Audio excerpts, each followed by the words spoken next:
Hello everyone and welcome to Flickering Myth TV, an extension of the website flickeringmyth.com. My name's EJ Marino and welcome to our show, Getting to Know. On this show, we plan to introduce you to a new character, actor, or piece of pop culture you need to know about. On this episode, we will be diving into Black Mask and finding out who exactly is the villain of the upcoming film Birds of Prey in the Fantabulous Emancipation of one Harley Quinn. Geez, what a title. Black Mask is the criminal alter ego of Roman Sionis, first introduced way back in 1985. See, like most bad guys in the 80s, this one had a mask and a love of crime. Unlike most villains from the 80s though, this little guy was dropped on his head as a baby, and that really sent him down a dark path.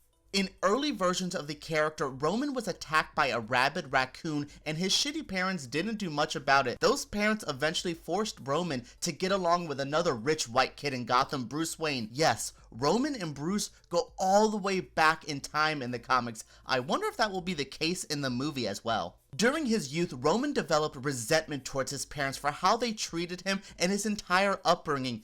He had so much resentment that he eventually burned them alive and took over their makeup company. Well, that is until he destroyed the makeup company by deforming so many women. Former friend and other businessman Bruce Wayne attempted to bail him out of this situation, but Roman was having none of that. Moving forward a little bit in time, we eventually see Roman trying to desecrate his parents' tomb, and that's where the real Black Mask origin starts. He is struck by lightning and awakens with a new sinister attitude. On that night, he smashes his father's ebony casket and turns that into his iconic Black Mask. From there, Black Mask began a life of insane crime. He formed the False Face Society, a gang where they all wear unique masks. They eventually feuded with Gotham until Batman and Robin stopped them and sent Roman to Arkham, but we know that never lasts. After his first run-in with the Bat, things get wild for Black Mask. Well, things get wild for DC in general because Crisis on Infinite Earth happens, which sends the whole universe for a loop. After all of that craziness, we go into the No Man's Land story arc where he becomes a cult leader that scars people. He also begins a drug trafficking ring that puts him at odds with Catwoman.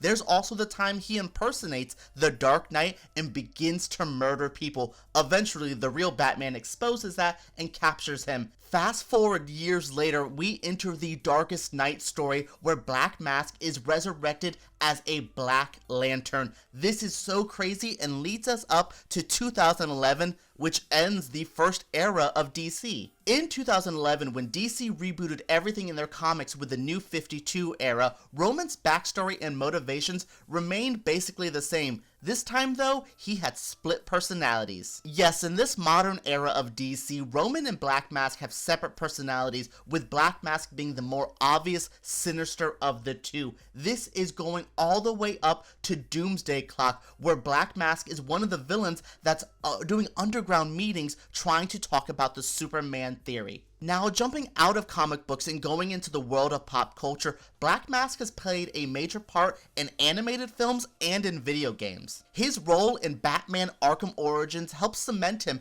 as a mainstream Batman villain. Same goes with his appearance in the 2010 animated film Under the Red Hood. Yes, it took a few animated appearances to get this man to iconic status, but here he is, and that's why he's the villain of Birds of Prey. Although it does seem like the film version is a bit different than previous incarnations, this version of Roman is a bit more over the top, a bit more camp. It's said that he's still evil and disgusting as before, but has an extra layer of sassiness to him. Actor Ewan McGregor will be playing the first big screen live action Black Mask and has described Roman as a extreme control freak. So that is a brief history of Black Mask, one of Batman's most fearsome foes and Harley Quinn's new enemy. Did you learn anything today? Is Black Mask one of your favorite DC villains? Share your feelings in the comments below. Don't forget to subscribe to Flickering Myth because we make videos like this every single week, and give us a thumbs up because YouTube takes us way too seriously. Alright everyone, let's talk about Black Mask in the comments below.